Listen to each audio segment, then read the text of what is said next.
everyone. Here's a really impressive and uplifting story we're going to tell you about a young man who went from a teen athlete to a 20-something homeless addict, and then on the road to recovery that made him an Ironman champion. Todd Crandall's life story is the stuff they write books about. So guess what? He did. And Todd joins us now with a look at his race to recovery. Welcome to the program. Thanks for having me. So what happened? I mean, I got to ask you this. You were a hockey player, right? Correct. I was on my way to a professional hockey career. Professional hockey career. Got derailed because of my 13 years of alcohol and drug abuse. I want to read a chapter of the book that you write to let people understand what you're talking about. You said, by Sunday afternoon, I consumed over 5 days about 3 gallons of vodka, case of beer, a better part of an ounce of pot, and a full quarter ounce of cocaine. And then by 6 o'clock, you had to realize you had to pick up your grandmother from the airport. Was that when you said this is bottom? Actually, no, it wasn't. No, it wasn't. No, that was my daily routine back then. I actually was contemplating my own suicide that weekend and came out of that drug-induced fog and realized, I have to pick up my grandma from the airport today. But that was my life back then. And then you hit the streets, right? You hit Skid Row.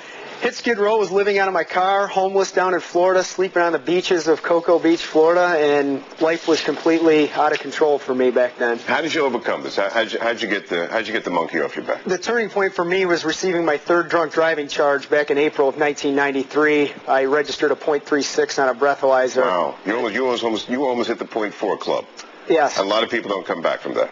Yeah, I'm very grateful I did survive it. How did you overcome this? But how'd you find the will? Because there's a lot of people watching us right now who said, look, I know someone is in that situation, maybe not as bad, but how did Todd Crandall pull himself out? I found my road to recovery because I wanted sobriety for myself, and that's when each of us will get it. When you're doing this for yourself, that's when your life can get better. All right, and then from there, you found your love again for athletics, right? Correct. I found the Ironman triathlon in 1999, and I've gone on to complete 11 of them throughout the world, and it's a great way to take that negative addiction into a new focus.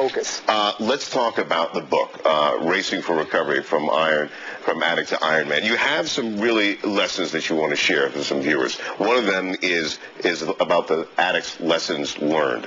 Tell us what you mean by that. The addict's lesson learned chapter in there is just everything that the addiction caused me and everything that I know today to help other people. That's the basis of forming Racing for Recovery. It's to help addicts recover. It's to prevent drug abuse in adolescence. And it's also to help family members realize that sobriety is possible. Tell us about the advice you would give to parents who are watching us right now who say that I'd love to have my son as an Ironman, but I don't want him to go through what he went to get to this point.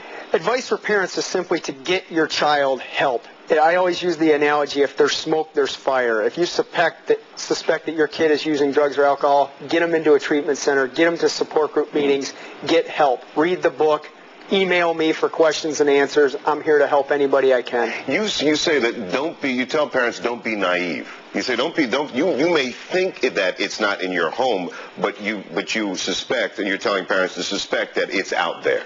I grew up in a very affluent upper to middle class environment, and drugs got me. So my message is this does not discriminate against anybody. It's everywhere, so don't be naive and think, well, because I live in a certain area, I'm immune to using drugs and alcohol, or my kid won't use them, because that's not the case. You also mentioned in the book, you tell parents and you tell students to get involved in something. Use that energy that might turn around and find its way down a negative path, but get into something positive. Athletics you mentioned, but describe what you mentioned to parent, what you mean by that. Well, a part of Racing for Recovery is our job to take that negative addiction and turn it into a new focus, whether it's athletics, education, whatever you want to do, whatever you have a passion for, put that into something productive as opposed to negative consequences of addiction. And you're saying that to help parents, to help their kids do that, they have to be involved and supportive.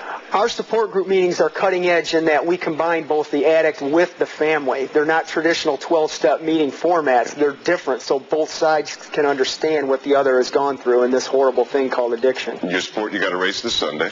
I'm doing the Philadelphia Triathlon this Sunday, and fortunately I'm going to be doing the Ironman Triathlon in Hawaii this October. In Hawaii? Well, that's tough. These are some pictures of you running, and then we have pictures of some other things of you and your family and your friends. And that's you on the bike. How many miles have you done right there? That was a half Ironman. That was 56 miles in California right there. but the Ironman usually consists of 112 miles, and I'm just thankful that I have the ability to do what I'm doing today. Okay. We're out of time. You're going to give the book away to one of our viewers. Why don't you sign it for us? I will do that. Todd's going to give this book away to one of you that emails us here on our show. You know the website, cn8.tv/yourmorning. Thanks for joining us. Racing for Recovery is available on bookstores now, but if you email the show, you can take one home right now. More to come. We're going to take a quick break. Be right back. Thanks for joining us.